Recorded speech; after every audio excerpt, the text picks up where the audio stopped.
welcome to Managing Asia. I'm Christine Tan. This week we get up to speed with CEO Azran Osman-Rani. Azran and the long-haul low-cost carrier have come a long way from 2007, when the CEO was brought on board to take off a bold idea. With just one plane, 60 staff, and countless skeptics who said long-haul budget airlines just won't work. But ultimately, be guided by the principle of what's really going to make a difference to the consumer. Who is it? Who's the customer you're going after?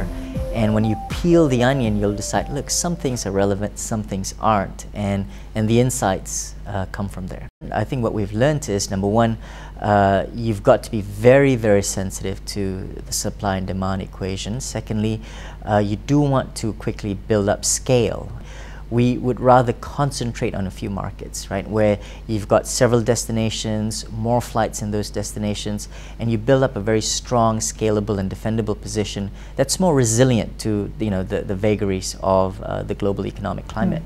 Because ultimately, the key for us is ensuring that we still maintain market leadership, number one. And number two, there are a lot of things that we've learned in 4 years, right? A lot of mistakes that we've made, things that you just can't learn from a textbook or from theory.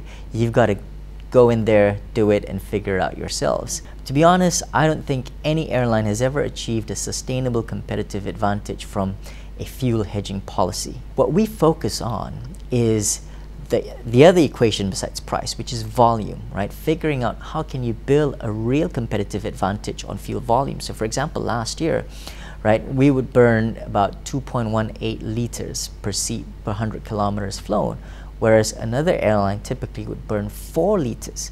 That's a massive sustainable advantage, irrespective of whatever fuel price there is. What leadership style do you bring to the company? Firstly, the ability, the inquisitiveness to question, to challenge, and to create an environment where people are excited about coming in, where they don't expect that they're doing the same thing over and over again. In fact, one of the first things I said day one on the job to everyone on the team is, if you find yourself doing the same exact thing 12 months from now, I have failed you. First and foremost is you've got to get people a clear sense of purpose, the reason why you wake up every morning. And for us, it's on our planes. Now everyone can fly. Ours is a culture where no one lost their jobs because of it. This was something that we decided we were going to do, and you learn, you get feedback very quickly, because I think the name of the game going forward is you've got to move fast. You don't wait for someone else to do something and just follow. You got to be the ones trying out new things. If you get 6 out of 7 right, you're doing a good job. The key difference is when you do make those 3 or 4 things wrong, how do you address it, change tack, and move on, instead of playing the blame game, right? So it's not about what happens to you, but what matters is how you deal with it. And if you can find a unique way of dealing with it differently, as we talked about earlier with fuel prices, suddenly an adverse situation can turn into an advantageous position.